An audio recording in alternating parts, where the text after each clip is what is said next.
Welcome, everybody, to another episode of Dane's Desk. Today, we have a very interesting episode. We're going to be talking about the art and science of barbecuing, mastering flavor through fire and time.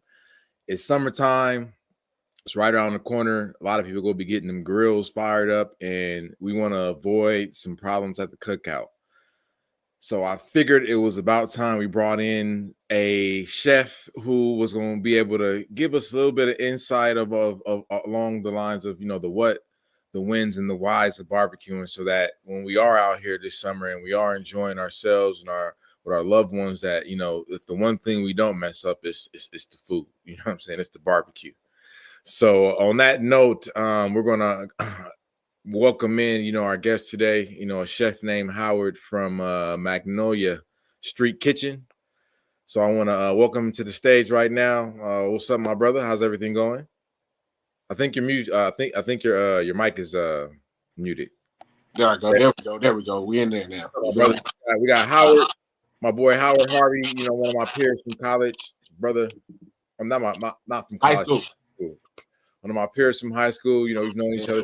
And guys, it's all full circle, but it's a pleasure to have you on right now. I'm appreciative that you was able to have the time so we can have this discussion. So let us know a little bit about yourself as well as how you developed that passion for barbecuing. Well, truthfully, bro, the passion was developed before I even knew it was developing, if that makes sense, right? Because to be honest with you, my dad used to barbecue, and that was his thing, right? God bless his soul. He passed away 3 years ago. And through that lineage, I found out that his dad used to barbecue. Mm. So it was almost one of those like pass the baton down type situations. Okay. So this thing was stirring inside of me before I even knew it was time to go do it, right? So I always had a passion to cook. Cooking was always my thing. I went to Le Cordon Bleu for 2 years, right? And did that whole situation, right? So within that, I learned the craft, quote unquote, right? I learned the craft from there, and I started applying it at the house. And me and my wife started selling plates outside of the house, but we was doing fried chicken at the time, right? Again, that barbecue was developing without me even knowing it was developing, right? And we were doing well. We had a company called Chicken Dinner, so we were doing fried chicken dinners and hustling and doing our thing. And out of nowhere, one day I'm like, yo, we were staying in an apartment, and I was like, yo, I'm about to just buy me one of these those small ass master build smokers, and just see what happened, right? We weren't supposed to, but you know that rule shit. I don't really like all the rules. My apologies for cussing, bro. I'll keep it down. But I don't really like all the rules, bro. So we got the master build smoker, and I just started smoking barbecue, and something just started to click. You feel me? And not saying that it came to me easy, but it's like I understood the flow of it easy, right? And that's the whole key to the game, of any game, but especially with barbecue, understanding the flow. And once you understand the flow, you can almost do anything you want to do or cook anything you want to cook. You can smoke vegetables, you can smoke meats, you can smoke everything once you understand the flow. So the flow came to me naturally. I don't fight nature, right? So I'm sitting there like, yo, all right, we're doing well on the chicken joints and they're doing good, but it's a lot of tasks or it's a lot of hard work of me getting this together. This right here just comes instinctually. Facts. So maybe to dive into this a little bit more, right, and see what happened. So I started, and I found out, bro, that genius lives in simplicity, not complication, right? And because of that, I found out that the best barbecue is the simplest barbecue. Okay. Right? Okay. So I started to develop my style then. And then we bought a home. And then after I bought a home, we had this big old backyard. And I'm like, it's time, champ. Don't play with it. Right? It's time. So I went to Arizona. I bought me this big old smoker. And I just started playing with it. Start playing with the flow. Started playing with temperature. You said time and temperature. We'll get to that. Start playing with the temperature. The timing of the matter. Made a couple of quote unquote mistakes. Again, I don't really believe in that word mistake. Even if you break down the word mistake, it's actually 2 words. You just missed that take. When you miss a take in Hollywood, they tell you to go take 2.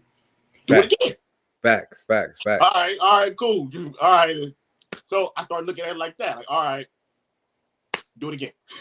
Right? And let's see what happens. And again, the reason why I say simplicity lives in genius, when I bought the house and I got the big smoker, I started doing everybody else's ideas. Watching YouTube and following other people's paradigms, and I forgot about my own. And it was like, yo, Howard, scale it back, get back to what you know, and just do it as simple as possible. And then if you find a nuance within that simplicity, then add upon it.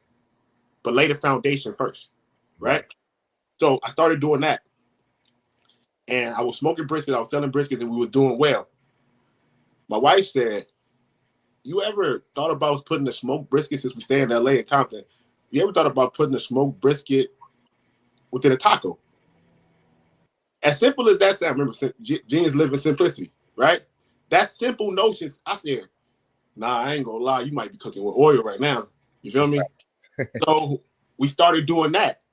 The irony in the game, though, Dane, is that the smoked brisket tacos catapulted the simple barbecue menu that we have now, which is our major dish, is the catering. Got you.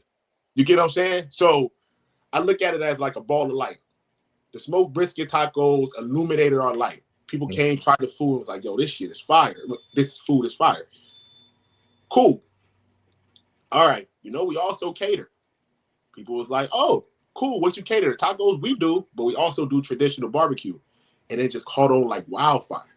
You feel me? Not to cut wisdom off, but to your point, you use the simple idea of the brisket taco to launch the actual catering menu that people obviously buy into. But to your point, it was genius because, like you said, it was kind of like the sample at Costco, where now you kind of got like the tacos is like the sampler. So Right. when they like, oh man, this is good, like, oh, I want some more of these, and you're like, hey, here's more, but we also got the catering menu too if you want real traditional barbecue. It was the music mixtape approach. Facts. You get what I'm saying? Like barbecue mix, 100%. Take this mixtape. Yeah, that's just that music smack. Cool. All right. Got the album dropping. You get what I'm saying? For $13.99. Facts. You know what I mean? Because it's almost like going fishing, right? You got to put the worm on the hook to get the fish. That fish got to see that worm. Once the fish see the worm, and you got him. Mm-hmm. Think about me and my wife. We spread so much love, so not only are they feeling good about the food, they feeling good about us as people. Facts. So it's like a right. I like math. Cooking and catering or whatever case may be is 51% hospitality, 49% food. Going to always tilt more towards making people feel like they got a hug. Mm-hmm. Right? So with our catering company and with the food that we do and how we got people to mess with us is that not only were we selling food, but we were showing them the dynamic between masculine and feminine. If they come together, magic can be made. Mm-hmm. There's not a lot of that going on in this world today. Right? So between that, so when people come and they see us, they like, damn, the food fire, they vibing. I really ain't seen this dynamic since my grandpa and grandma. It's something here. Mm-hmm. You dig what I'm saying? So we really just based our business model off of that alone. So people see us now, they be like, they go to dynamic duo, and I just be like, yeah, like Shaq and Kobe. Shaq come through off the backboard. You feel me? T-Mac still better than Kobe. Dang, I ain't forgot. But but yeah, so that's just the whole basis, bro. And then we just been having like so much fun, just interacting and flowing and talking to people and serving great food, bro. And it has put us in the space.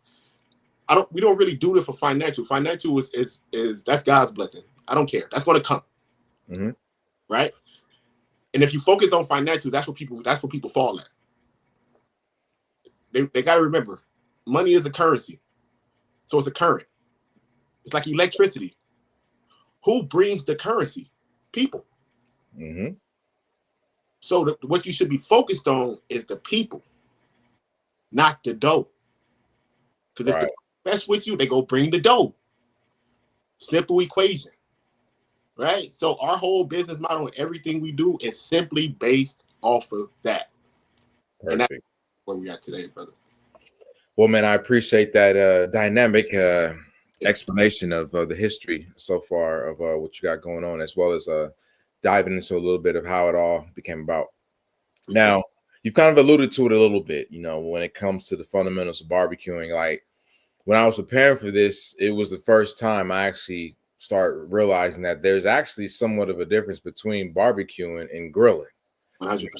It's not necessarily the same, but in my mind, I've always thought it was the same. Like, oh, we go because again, we're going to go grill. Oh, are we barbecuing? Are we barbecuing? Okay, we about to grill, but it's not. It's two different things. So let's just kind of let's just go over some of the the fundamentals in regards to the basic essentials. So defining what barbecue is, and what distinguishes it from grilling. Sure. As well as some of the techniques that go into barbecuing in regards to smoking or maybe some rubs or marinades, and then as well as just some of the tools that one might use to make this happen. 100%. So that's a very good point. Smoking is usually low and slow, right? You want to keep it at a low temperature, and you're going to cook a big piece of meat for a very long time, right? Within those meat, you have muscle fibers and you have the fat, which is called collagen. You want that collagen to turn into gelatin. That's what gives you the moisture within the meat. That only happens at a high clip when you cook it low and slow. That's why barbecue tastes so good, right? Now, what sets barbecue apart as opposed to just putting that big old hunk of meat in the oven is the smoke. That's the nuance. Gotcha. That's what adds different layers of flavor. Why barbecue was so beloved. The food culture right now, Dave, nobody will travel for anything outside of barbecue. People will go to Texas and just do a barbecue. poor. You get what I'm saying? I saw that when I was doing my research, right? Because of that nuance alone, right? The time, the low and slow. Okay, you got the salt. The meat tastes good. It's juicy. And then you add that smoke flavor. Then you add the barbecue sauce to it. And then everything comes together. Within your mouth, you have 5 taste buds. You have sweet, sour, acidic, bitter, and I can't think of the other one. But when they all come together, it's something called umami. And umami makes you want to continue to eat more and more and more and more, right? So within that, barbecue hits every clip of that. It hits the saltiness, it hits the bitterness, because the smoke will add a little bitterness. The barbecue sauce is going to add the sweetness and the sourness. So when you bite it, you get all the components at once. That's why people will take a freaking tour to Texas just to eat it, because your taste buds is getting hit all at the same time. Mm-hmm. Make sense to you what I'm saying? 100%. 100%. That's why smoking meat is a different aspect than anything in the world. Now, to your other part of your question, the grilling part. Grilling is usually high heat for lean, right? So fish, even though you can smoke salmon, but for fish, hamburgers, steaks, things of that nature, right? That's what grilling is for, because you want it to go fast and you want to get it off the heat, because it's such a lean piece of meat, you don't want to dry it out. Got you. You get what I'm saying? So there lies the difference. Now, they're both over open flame, which to me is the best way to cook of all time. But one of them is a little longer because that collagen got to break down the gelatin, and the other one is a leaner meat and it needs to be quick, cooked fast. Now, one of the things that I also learned was that not everybody uses barbecue sauce. Not everybody uses rubs. You know, also too, this thing called barbecuing is regional. You know, there's people in there's Kansas City barbecue, there's South Carolina, there's Georgia, there's all these different styles of barbecue, and that was kind of fascinating to me, because again, in my mind, I'm just thinking you just putting some meat on the grill, but it's actually, like I said, an art and science to this. So how like what influence does that have on you in regards to, I mean, what, well, not necessarily you, but like what influence does that have on, again, your fundamentals in regards to the smoking, as well as like the tools that you might use, or the rubs, marinades, or sauces that you might use? For sure. Barbecue was such a polarizing thing once you dive into the community, right? You have people from Texas that is salt and pepper rub, ketchup-based barbecue sauce, Texas, right? And you got people in the Carolinas in South Carolina that use a mustard base. You got people in Alabama that use a mayo-based barbecue sauce, and they plant their flag in it. Kansas City, like you said, it's a little sweeter, right? We ain't even gotten into the different woods. In Texas, they only use post oak. In Memphis, they only use hickory. Barbecue is the most polarizing cuisine in the world thing, right? And because of that, it's also confusing for somebody who wants to get into it. Yes, 100%. You get what I'm saying? Because you're like, all right, cool. I want to start this. I want to get into this barbecue thing, because it is the most beautiful, in my opinion, it's the most beautiful way to cooking food, period, right? I'm going to get into this barbecue game. All right, cool. Let me go do some research. You got the Kansas City folks talking crap, like, yo, we're the greatest of all time. You got the Carolinas saying they're the greatest of all time. Nice. Bama, everywhere saying they're the greatest of all time. But what I like to do is I like to scratch all the nonsense out the way and just get to the fundamentals of it. And what does the fundamentals say? You guys are using salt, pepper, and some type of wood. Everything else was just added upon it to make it regional, right? So how did I apply that to Magnolia Street Kitchen? Like we were saying earlier, I believe simplicity, genius lives in simplicity. So for me, especially running a business, this is where art and business come hand in hand, right? I want my overhead as low as possible, right? So because of that, I want to cook this as simply as possible. So you'll have somewhere like Kansas City where they'll have 6 or 7 different spices in their rub. Well, as a business, I don't want to have to spend $5 on a big old thing of paprika. You get what I'm saying? All right. In the Carolinas, they got the same thing. They got different type of rubs. Or they use injections. Right. To the injection game, dang. I tell you, it's crazy out here, bro. This barbecue game is crazy, right?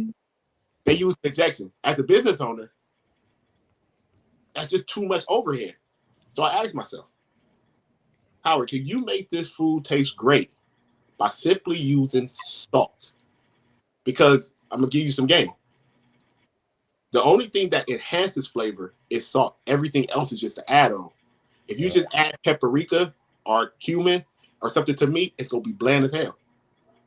Salt enhances flavor, right? Gotcha. So I asked myself, do you think you can get away with blending the art with the business? The business says we got to keep overhead as low as possible, right? The art says we have to make sure that we're doing this thing right and it tastes well. How do we blend the two?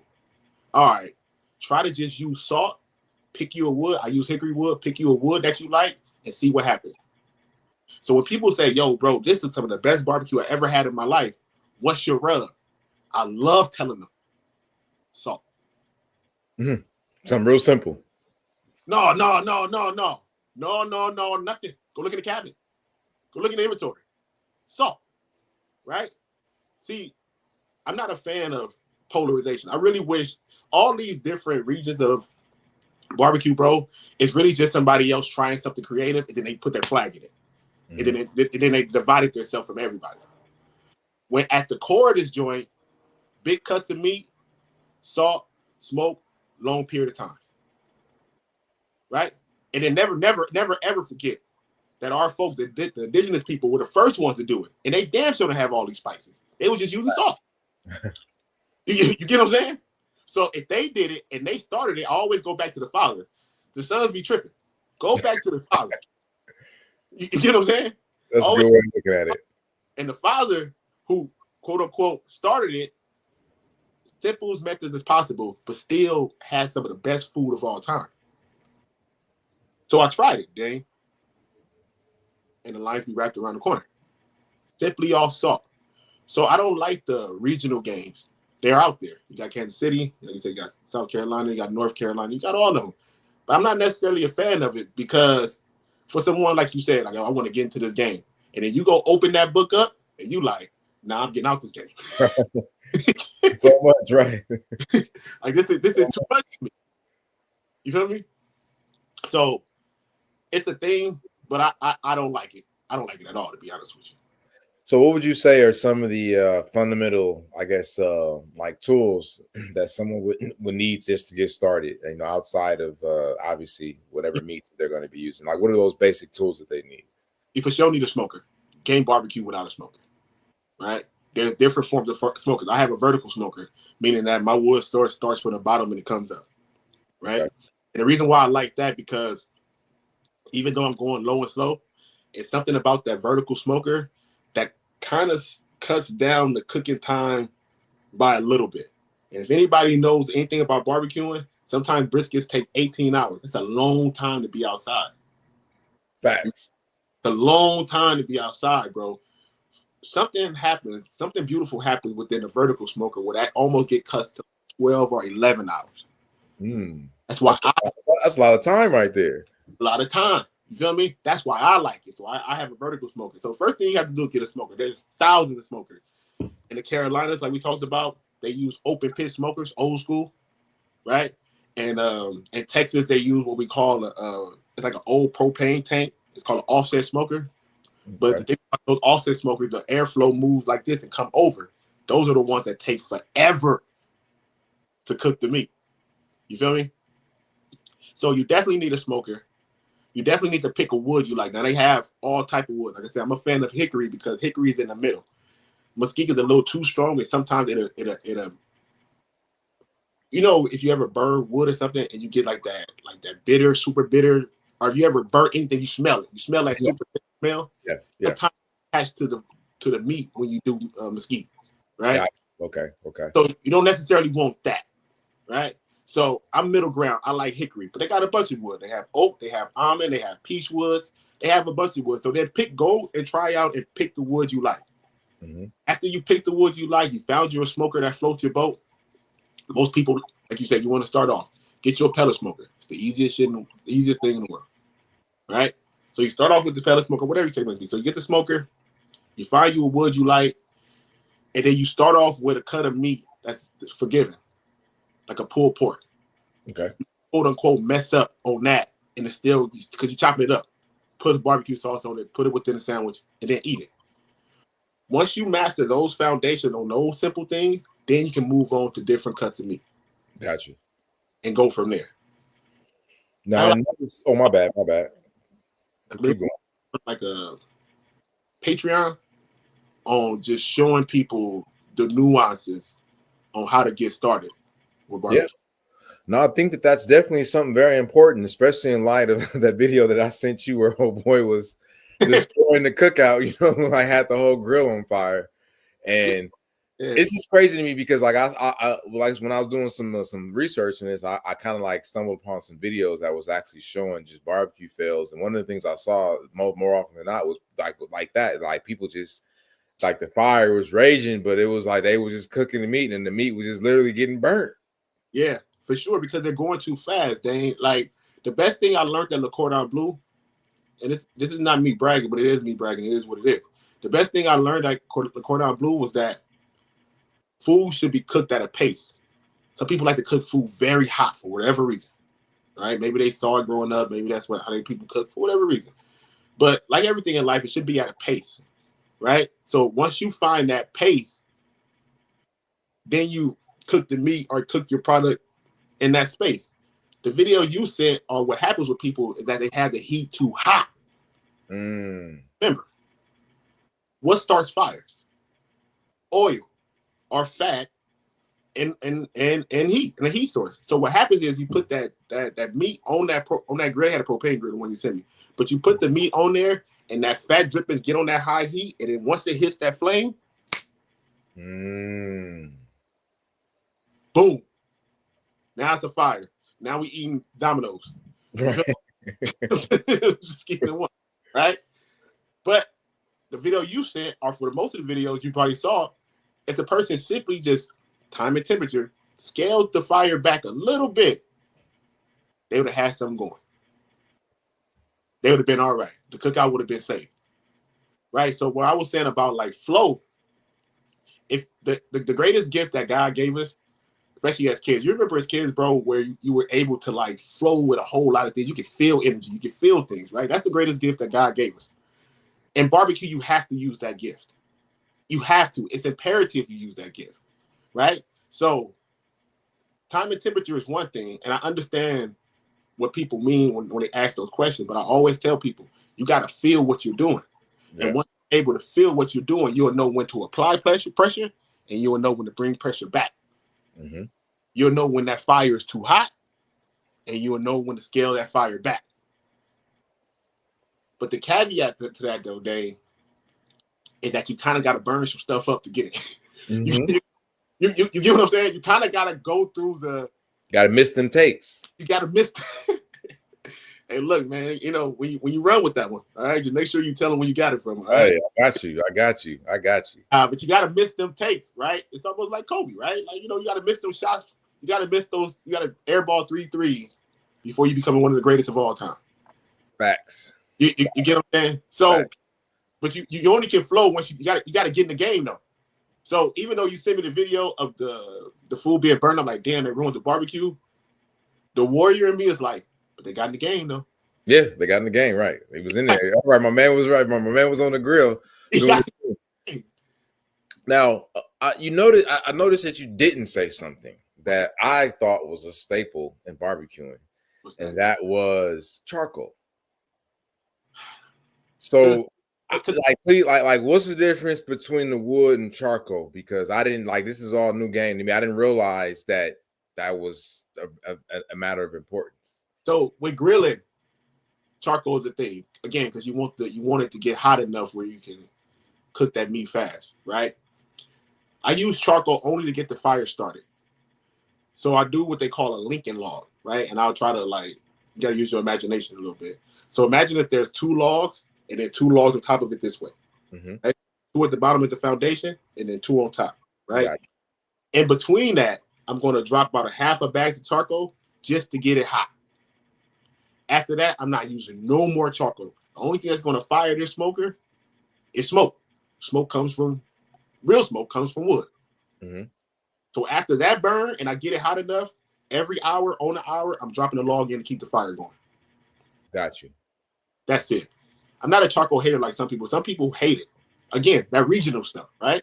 Mm-hmm. There's some people that'll be like, I can't believe you. Some people are charcoal, or you use lighter fluid. Look, brother, make it taste good. Right. like, let's not get all into the nuances of all what you shouldn't do and what you can't do. Does it taste good? Just make sure it tastes good, and the people waiting with the paper plates. Because look, Dan, listen, brother. Like you said, summertime is here. They gonna have their paper plates ready. Mm-hmm.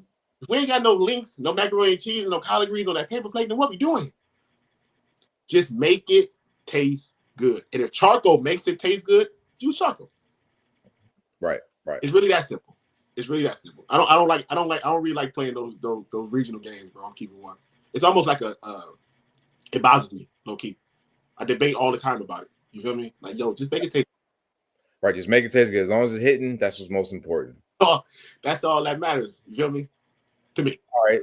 So moving right along, can you just walk us through like the process? So Sure. from prepping the meat to knowing when it's perfectly done and ready to be served, like what's that process typically like? For sure. So I'll go through the brisket process, which is the longest process. Yeah, let's go. Right, let's cover that. Yes. Brisket is usually a 16-pound piece of meat, right? Mm-hmm. Now, there's a process that we were taught in school in biology called osmosis, right? Mm-hmm. So I use the only time I use any schooling in this part of life, I use osmosis when I barbecue. So what I mean is that I season the brisket the night before, because what I want to happen is I want that salt to penetrate that meat. This is the Le Cordon Bleu approach to the game. This is what they taught me there, right? To barbecue. This is why I'm the greatest thing. I can't be giving out too many secrets. Yeah, like talk your shit. I'm getting a little bit, but this is why I'm the greatest of all time. You feel me? Because I bring like a chef approach to barbecue. Okay. You feel me? So I put the salt on top of the meat and I let it sit for 24 hours because I want that salt to penetrate, because I don't want you to bite into our barbecue and be like, oh, that crust was fire, but in the middle here, it's bland as hell. I don't want that. I want you to be like, how do you get the inside of this meat to taste so good? Mm-hmm. So I let the salt do its thing, right? The next day I'll wake up. Again, brisket is a very long cook, so you can't play with it, right? The earliest you can start it is the best. Most of the times I started at 4 o'clock in the morning. Okay. Right? So I do the Lincoln log, I get the fire going, and then I put the brisket on. That Lincoln log is going to last me from about 4 to 5:30. After that, it's a very simple process. It's just adding a log every hour and keeping the temperature between 275 and 300. Again, that's another debate. That's why I don't like regions. Some people say you only do it at 225. Some people say you shouldn't go to 300. But does it taste good? All right, cool. This is what I'm doing. You get what I'm saying? So I keep it between 275 and 300. And then I watch it. I'm no longer past because you can get a meat thermometer and you can keep checking the temperature, because you want to get a brisket to around 202 internally, and that's when it's like perfect. Okay. Right? But I've been doing this for so long, I can now see it, the feel, the flow. Right? I can now see it and be like, okay, the outside bark, which is the outside layer when the smoke hits the meat and it's going to turn black, that has developed. Then you touch it. All right, it's tender there. Oh, it's a little tough there. I need another hour. Right? Once you understand those things and you do all the field tests to make sure that it's right, you take it off. Cheat code number 2. Brisket has a big, thick layer of fat on it. I should have said this at the beginning. I trim that off, but then I cook it down. Then that turns into beef tallow. I pour that tallow on top of the brisket, right? And then I wrap the brisket up in what they call butcher paper. And then you need to let the brisket sit for as long as you cooked it. Because if you cut it,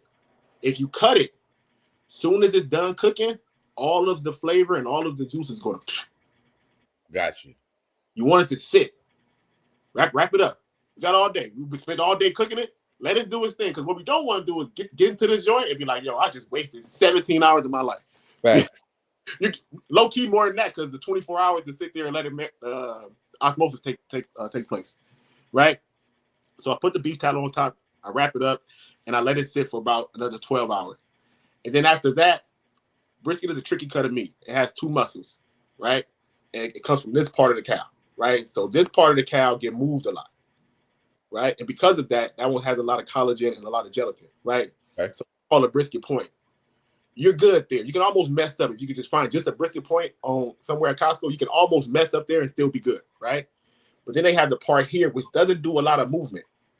This is where the true art come in at, because you need both of them to cook at the same time, and you need both of them to be moist when you slice it. You get what I'm saying? Mm-hmm.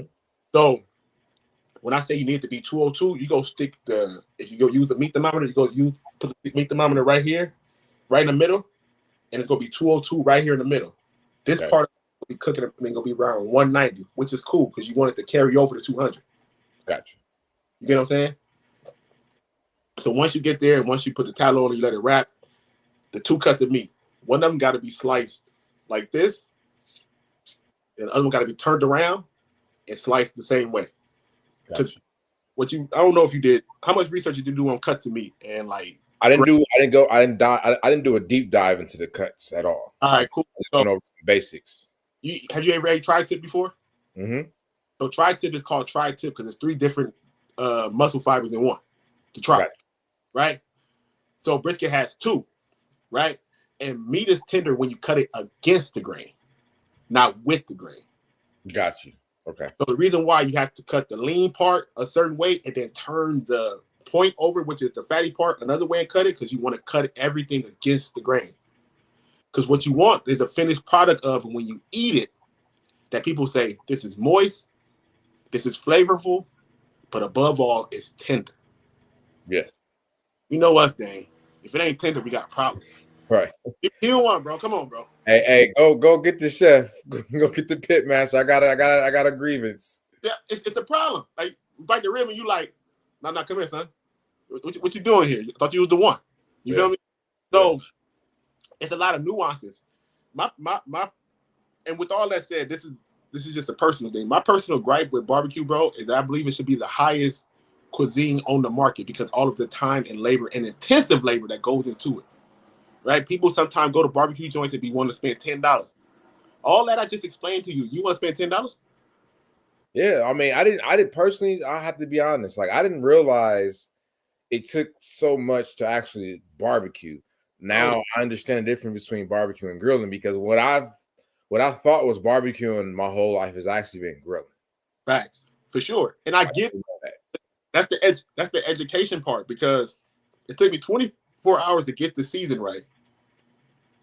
Then it took me almost another 12 to smoke it, another 12 to make sure that it rests and the flavor stay within it and it stay moist. Then I got to slice it a certain way. And you want to spend $10, Jeff? On top of this brisket cost 2.5 days right there. 2.5 days. One piece of meat on 2 days. Come on, Dave. The brisket was $100 at Costco. The wood, I get it shipped in. We ain't even got to talk about how much that costs. What we talking about? Don't come here with that $10, bro. I sushi, and no disrespect, but all these places, sushi and all these fine dining, I get it, but they ain't doing this much work for a finished product. It should be the highest market cuisine on the market. But the problem is when people think barbecue, they think cheap. You know, it's crazy you said that because as you were just saying that, I was just like, that's actually true because to your point, when you go to these fine dining spots, it ain't really like that much time, energy, and effort that's going into making it. If anything, you know, you look at these the tiles or like roof Chris, it's like you really just paying for like the building and the ambiance and like the what's the shit I guess I said the ambiance, like this what's happening around you. Yeah, because in my opinion, bro, the food be trash. It does. And I don't want to be trash, man. We're gonna do what we do. It do be trash, okay? You feel me? Because what they're selling is more of the atmosphere than the food. Atmosphere, that's the word I was looking for. Atmosphere. For sure. They selling more of the atmosphere than the food. And then again, we're living in an age where the picture is more important than what the food tastes like. Mm-hmm. We're living in an age where the Instagram, the double tap is more important than your belly being fulfilled. Mm-hmm. Right? So they're not putting that much effort. They're putting effort, but they're not putting that much effort into the food. Bro, when me and my wife was doing Taco Tuesday, again, like we were saying about getting people to come in, and we were doing the smoked brisket tacos. That process started on Saturday. For Tuesday, right? Tuesday, my brother. Can you hear me? Yeah, I got you. That process started on Saturday for Tuesday. So when people come and they like, bro, your taco's $4 a taco. Champ, come on, champ.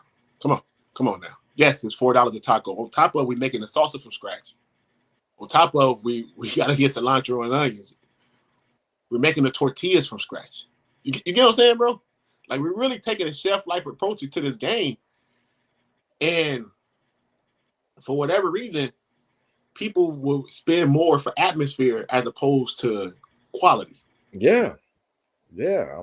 I can't get with it, Howard, because to your point, like I've spent whole days waiting to go to this quote unquote fine dining establishment and get there. Atmosphere is popping, but food's trash. Yeah, I'm like 30 disappointed. You know how I used to really be thinking about shit like, damn, I can't believe I just waited 12 hours for this terrible shit. Like bro. This was terrible. Bro, again, the atmosphere was popping. People was looking good. You know, the women was looking nice. Facts. Was playing. You know, it was real. You know, the drink was flowing, but the when it came to the food, which is why I was actually there, thoroughly disappointed, and to the point where it's like I don't even want to go to these. Like, I don't even want to go to these restaurants no more. Like I said, I'd rather go find a chef named Howard, and really, you know what I'm saying? Like, because like you said, now that I understand the process, like you said, definitely got to pull up and try these brisket tacos, bro. Because I guess now that I understand that, like you said, the effort that's actually going into this, and it's not just because again, in my mind, up until right now and preparing for this, I was just under the impression that y'all you just grilling, you know, get the grill hot, put the meat on there, and do your thing, and then you done. Like, nah, bro. Bro, a lot more than that. For the point about me and my wife, or even about myself. About 4 years, maybe 5 years ago, bro, I had a health scare. I was like 300 pounds, right? I went to the doctor, and they was like, yo, bro, no more meat for you. I'm like, nah, you got to be crazy. You got to get mine, champ. They're like, nah, you got to do it. Are you going to, your phenotype, everybody's phenotype is different, right? But your phenotype, champ, you're going to go. So, well, I can't even eat it, Dane. So it's really strictly off the love and the passion and the understanding that I want to serve the people. This ain't even for fun, for enjoyment of consumption. This is strictly fun of the craft and the art of doing barbecue. Yeah. I don't want to go on a tangent. So when people be coming here talking about why y'all the prices, I'm like, look, bro, not only am I fighting to keep the demand right so me and my wife can turn a profit, I'm fighting the demon inside of me that's like, yo, bro, so we not gonna eat this? you get what I'm saying? You fighting all kind of demons, bro. Bro. So again, right? Barbecue is way more than, and I don't want to say it's not fun, right? Because most of the times I probably got like 4 Modelos. Like it's a good time. Don't get it. You feel me? But it's such a labor-intensive craft because all we simply want to do is see people do like this with their body. See the light. Yeah. I want to see them like, ooh. Them eyebrows raised. And facts, bro. In this world we living in, Dane, especially in food, especially in the food culture, too many people let the venue dictate the vibe. The vibe dictate the venue. You feel me? And that's what we try to live by. So yeah, we're a catering operation and we do pop-ups outside the house. But the vibe is so strong that you're gonna come back here and forget that you in our backyard hanging out, listening to oldies, eating tacos. Right. That's what's up. So you kind of talked about well, I brought up, you know, the difference between you know, using wood and using charcoal, and we talked about the difference in when to use it. But I kind of want to go back to wood real quick because I also remember earlier you named off different types of wood: oak, almond, hickory. Now, does the wood you use, is it based upon the cut of meat that you're cooking, or do different types of wood work better with different cuts of meat, or like how does that work? Gang, I'm gonna tell you right now, you're on your way. That's a good interview question right there. I'm gonna tell you right now, you're on your way. You're on your way. 100%. So the reason why I like to use hickory because it's a middle of the ground, middle of the road wood. It does well with all cuts of meat, right? Okay. Hickory will do well with fish. That hickory will do well with chicken. It'll do well with ribs. And since the brisket is such a long cook, it'll do well with brisket. Okay. The reason why I brought up mesquite earlier, mesquite is such an overpowering wood. If you throw some fish or chicken on there, you only gonna taste smoke when you bite it. That's still a problem. Right. You don't want to taste the. If I buy chicken, I want to taste the chicken, and I want to taste the smoke back here. I don't want it to be overpowering here. Yeah. I want it to be back here. Like, oh yeah, I got it. I catch it. I call what you're doing. So, sweeter woods, peach, cherry, lighter cuts of meat, fish, chicken, things of that nature. Darker, heavier woods, heavier cuts of meat, pork, hickory, mesquite, brisket, things of that nature. So yes, it could be. But for me, remember we were saying blending the art and the business. The business said you got to pick something that you can cook all the products on. Right. We can't be sitting here like, oh, they want chicken today. I gotta go find some cherry wood now. Nah. The business says, bro, you got to pick one. All right, pick the hickory. So definitely. And even to your question earlier, regionally, people got a stranglehold on what type of wood they use. I didn't bring up Memphis earlier. I probably did a little bit, but Memphis, I forgot to bring up Memphis. That's probably one of the most biggest regions for barbecue. Memphis been wearing, in my opinion, Memphis been wearing the crown. Texas has the crown right now in the people's eye, but to the people that's really in the game, Memphis been wearing that crown for a very long time. You feel me? And they use hickory like I do, right? Okay. In Texas, they use oak. You ever heard of like Santa Maria? You heard of like Tri-Tip in Santa Maria? You ever been up there before? They do barbecue up there too. You talking about California? California, yep. Yeah. For sure. They use mesquite because they're doing Tri-Tip, but they're doing it in between. It's high heat and it's like a little low and slow, right? So they have this thing called a Santa Maria grill where you like crank it and it goes up and down over the high heat. You feel me? Okay. It down and then get the grilling and you can crank it up and it can get the smoke. Got you. Right. So regionally, people use what wood that they like. But again, the business told me, I listen to the business like I listen to the art because I ain't gonna lie, we got to get it too. Right. So the business said, bro, you got to pick one that you can do all the meats on. All right, bet. Let's do it. So that's how we ended up with hickory though. All right, perfect. Now on that note, let's go ahead and talk about why you think barbecue like seems to resonate so deeply with the people. You kind of talked about it earlier in regards to it needing to be one of the highest priced cuisines, but also too the fact that people are willing to travel, state to state for it. And how do you think you're able to balance, quote unquote, the traditions with your own creative twist? Right. Well, first thing, when humans first started cooking meat, they cooked it over open flame. Yep. Right. So it's almost innate in us to want to taste meat in that form of cooking. Right. Yeah. I've had plenty of arguments with people and telling them, like, bro, this way y'all cook chicken and all that stuff is cool. But that's fairly new. So they was getting them birds, chopping the head off, taking the plucks off, wrapped it around a stick, put the fire in the ground, and was rotating that joint. It was barbecuing it. So that's why I believe people will travel so much for it, because instinctually, it's innate in us to want to eat meat that way. Because when we first start eating meat, that's how we ate it. Mm-hmm. As people. The way you ask me, how do I blend it, right? Mm-hmm. I don't. I just play that same game, but I just play it my way, right? Which, what I mean by that is, I know people innately do it that way. So I just want to have that nuance in 2025. Gotcha. Right? So no longer am I going to dig a pit in the ground and put wood in there and then spick it like that, right? But I have a vertical smoker. Cool. That's my way of doing it. But how did they prepare the food then, Howard? They just use salt and let the salt do the magic with the wood. That's your approach. Gotcha. That's simple. That's simple. And again, when I tell people that genius live in simplicity, they be like, bro, that can't be true because complexities and this and that. And I'm like, bro, the reason why genius lives in simplicity is because, say you have a rack of ribs, right, Dave? Okay. And you put the salt on there so you can enhance the flavor. And then you put all this rub stuff on there: black pepper, garlic powder, onion powder, paprika, and all that. Then you throw it on the smoker, right? And then you finally eat the finished product. And before you can taste the smoke, the salt, and the meat, you got to fight all those spices to get to the very essentials of why you came to the barbecue joint in the first place. Facts. Facts.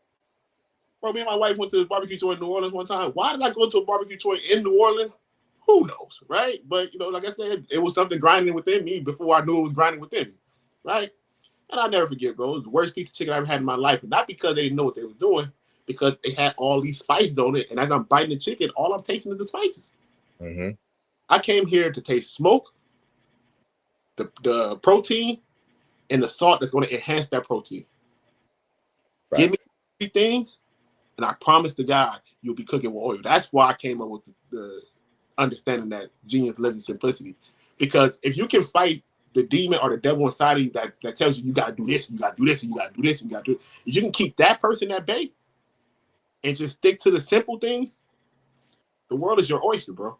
You can really do what you want because you're not going into anything with a complicated mindset. You're going into everything with a simple mindset. Before we walk, Dave, we have to crawl. Yep. Problem is people want to run. Yeah. Before they can crawl. They want to run before they can crawl. Before they can even crawl, they just want to run. No, you know what I'm gonna do? I'm gonna throw this on there. I'm gonna do this. Relax, bro. You'll be surprised how many people be like, you have to use a rub, Howard. And I'll be like, nah, I use kosher salt, and that's kosher salt, hickory wood, thyme, and since I can't eat meat, I really love it. In that aspect, when those things come together, this is what you get. Right? And I promise you, Dane, my whole goal with barbecue, bro, is to create a new, because there's people in Compton that's doing it. There's a kid, I can't think of his name, but he's over there on Atlantic. Barbecue is good too. It's not as good as mine, but it's good though. Right? I can't think of his name, right? I want to plug him because he's really a good guy, right? But he's doing it over there, and they got a couple of barbecue joints. But I really want to make Compton a Memphis. Got you. Make Compton the Memphis of barbecue. You feel me? I want people to be like, I ain't gonna lie, bro. If we fly into LA, we have to drive to Magnolia Street Kitchen. You get what I'm saying? Because go ahead. Yeah. No, that makes perfect sense because, like I said, now that we've been having this discussion, I got a little bit more clarity as to what barbecue is. Like, I definitely have a lot more respect for it now. I have a lot more respect for the chefs, the pit masters, because now, again, grill master, pit masters, those now I understand those are two different things. Because again, you can, like I said, high heat, low and slow, or high heat, get it off the grill fast. So, like you said, I gotta put more. I have more respect for the barbecue now, and like I said, I'm definitely gonna be pulling up sooner or later to come get them tacos. And like I said, whatever I can do to help Compton become the Memphis of barbecue, you know, I'm all for it. And that's one of the reasons too why I wanted us to do this, because I understood that this was, you know, part of making that happen, because the world needs to know that you know, Compton got that barbecue. Just like everybody, just like everywhere else in the world, but now they gonna have the ability to know about it. Yeah, and to be honest with you, bro, that's why I said earlier I'll be on some chill monk stuff. I know everything is on a specific timeline for everybody. Like, we're gonna get to where we gotta go. Mm-hmm. So I know what's going to happen. I just got to put my head down and continue just to do the work, continue to do these things, continue to spread the word through food, and it's going to come into fruition. Because again, everything has to be entered at an infant level. So even the other day or whatever day you was like, man, I want to get into this joint, but I ain't gonna lie, I don't really know what I'm doing. When I heard it, I wanted to tell you, dang, stop, get out of that. You can do anything, but just start small. Just start small, right? Just start. Get you a little grill, get you some wood chips, move the charcoals to one side, and I'll send you some videos, and then start doing a little smoking that way. Yeah, because I definitely, to your point, whenever I go to people's houses and there's barbecue, quote unquote, or now I know they be grilling mostly, but Mhm. sometimes they be there's barbecue. But to your point, like as you was talking about, like the the flavor, the tenderness, and the moisture, like that's definitely what I'm looking for when I go to people's houses for the barbecue or for the cookout. And those are the things that I do find are missing more often than not. I would say my brother, he's probably he's probably like the last guy I went to, and or the last time I went to a cookout and was like, oh man, this meat came out pretty good. There's always room for improvement, but for the most part, my baby bro, he held it down. But now I can kind of like talk some smack to him now, because I could like I got her. All right, you might be the grill master, but you're not the pit master. You know what I'm saying? I'm, Hey, no, bro, I'm gonna be the pit master. You gonna be the grill master. You feel me? So I'm telling you, that's Dave, what I'm on now, baby. in my world, it's the most beautiful thing you can do, bro, because you with yourself, which a lot of people don't know how to do, Mm-hmm. right? So you're with yourself, and all you're doing is just flowing with the weather. You're flowing, because we ain't even talk about that. Because if it's 90 degrees, I can't put as much wood inside of the bottom of that smoker. Mm. It's 90 degrees outside. Right. The sun is already helping me keep the smoker hot. Mm-hmm. But if it's 42 degrees and I got to start at 4 o'clock in the morning on a winter day, now I got to crank that joint up extra hot. Mm-hmm. Right? It's so many nuances to people who want to come spend $10 for a sandwich. You feel me? Like, really bothers me, Dang. You don't understand. Really. No, bro. Like, as you know, businessman to businessman, like I definitely understand the irritation, and the annoyance, the obnoxiousness that comes. Because again, they don't. But again, that's why we have to do things like this, because people just really don't know. No, that's true. It's ignorance, and I can't. And it's not necessarily that. I'm just really talking. I understand, because I was once there with a whole lot of things, right? And then I understand the process of what the person go through, and I'm like, all right, my bad. I'm like, example, to this day, I'm still a bad tipper. And my wife be like, bruh, he done sit here dealt with your crazy ass daughter. You feel me? Your son changing his order about 40 times. Mm-hmm. No disrespect. She even saying, I don't know nothing. So I just be changing my mind 50 times. You feel me? You the only one that know exactly what you want. He going through all of that, and you gonna give bro $10. No, champ. Nah. Take care of you. So it's just ignorance in the education. And once you become educated, you're no longer ignorant. Right. Exactly. So on that note, one more question before we close things out. Let's go back to the beginning, where we talked about, obviously, why we was doing this. And one of the main reasons was to obviously educate people so that they understand, why the sandwich is going to cost more than $10. The taco. But also too, if they want to jump into this game, how they get started. So what are some of the what would you say are like what are some of the basic, mistakes that people, specifically beginners, have, and what can they do to avoid them? They go too fast. It's Go really that simple. They go too fast, right? Because they want to get the product done or the protein done so fast. What barbecuing is really mindful. It's like a meditation, low key, bro. Mm-hmm. You got to slow this joint down and really be in tune with what's going on. I don't be liking all that deep talk you see on Instagram, but you kind of got to tune your frequency a little higher, because you don't want to be distracted from anything other than what you're doing. Got you. Focus. So it's if I'm correct me if I'm wrong, but to your point, going into every cookout, in a sense, as a chef, it's kind of like you it's game 7. You know what I'm saying? You 3 series tied 3-3, and this is the game clinching moment. It's championship clinching moment right now. So you got to be focused on the task at hand. You can't be worried about what's happening on the Instagrams or the Facebooks or what's happening on TV. You got to be focused on this grill right now. I even go deeper. You can't even party. You can't even enjoy the cookout. Your simple dude. I had one lady I'd never forget. We was hanging out at the job. I was cooking. I never forget. God bless her name is Susan. She passed away. She was like, y'all better leave my damn cook alone. He got the hardest job in here. Facts. While everybody else drinking Hennessy and playing spades and dominoes and looking at the show, they do their thing, and you feel me, having a good time, and the kids in the jumper. In about an hour, all the attention is going to go straight to you. Yes. You get what I'm saying, bro? And you, not only does it better deliver, because one thing about, and I don't want to make this a regional thing again, but one thing about our people, if it's not seasoned well, we got a problem. Mm-hmm. Not only do we have a problem if it ain't seasoned well, if it ain't ready on time. You said the food will be ready at 11, champ. Hey, and niggas will be reminding you, bro, like, hey, bro, I purposely came here at 3 because you said the food's gonna be ready at 3. Now, mind you, bro, I'm telling you. So what infant level people have to remember is just be there. Take your time. When I say be there, be with the cooking. Don't have your mind on anything else other than the cooking, because in my personal opinion, it's the nucleus of the function. Because, all right, if you partake in bud, we already know what that's coming with. And most people at the function partake in bud, so we know what's gonna come with that. The munchies gonna kick and they're coming to you. Mm-hmm. When the kids finish playing, or the homies get finished playing basketball, and that appetite has been, they're coming to you. If they've been drinking, they're coming to you. If they haven't ate all day and they couldn't wait to get to the cookout, they're coming to you. Mm-hmm. Bro, you really are the light of the party. Don't drop the ball, champ. Mm-hmm. Don't drop it. Hey, don't be like them young bulls we saw in that video with the grill on fire.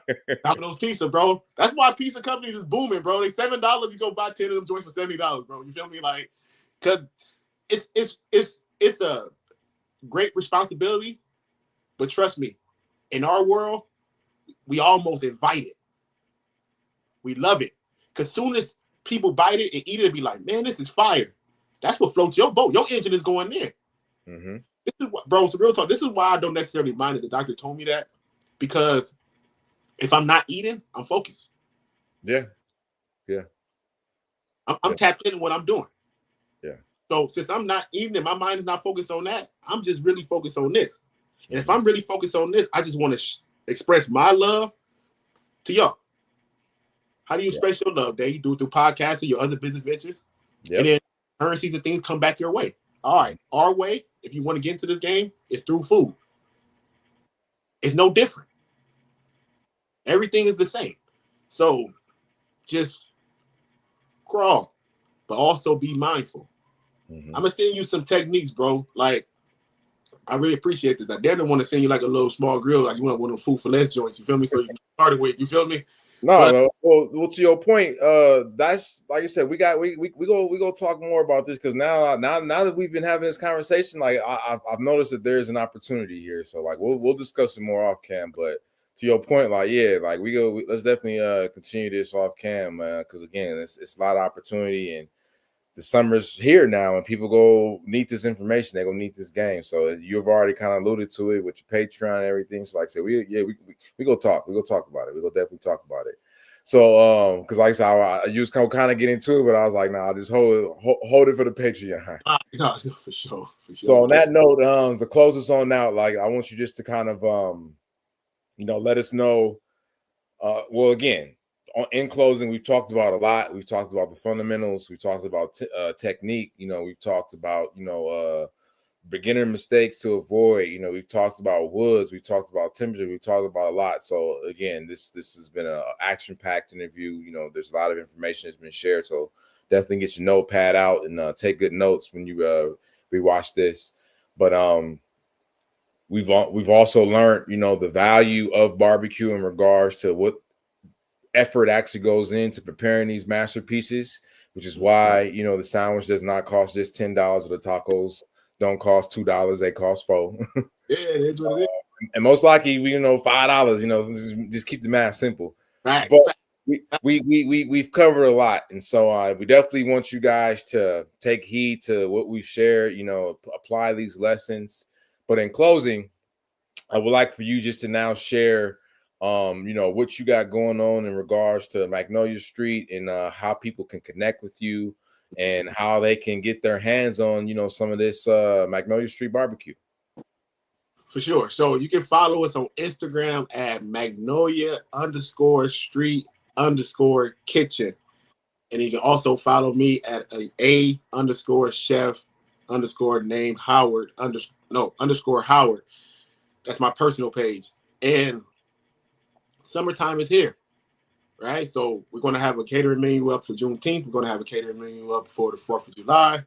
We're going to have a catering menu up for Labor Day weekend. If you have any parties or any cookouts or anything, y'all can tap in with us. And we play the seasonal game. We understand around. So we haven't really did a lot of pop-ups because we understand that in fall and winter, especially winter, money get a little tight, Christmas, Thanksgiving, and things of those nature. So we don't fight the tides, right? But when the sun pop out, we pop out. So be on the lookout for the pop-up. We're going to do the Taco Tuesdays again. We did the smoke. We're going to do smoke burgers on Fridays again.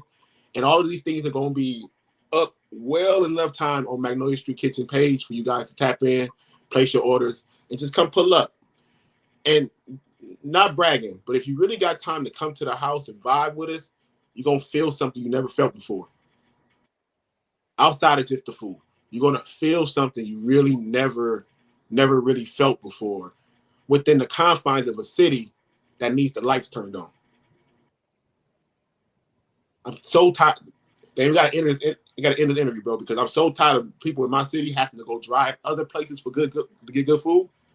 Right. Niggas up around the corner. Right.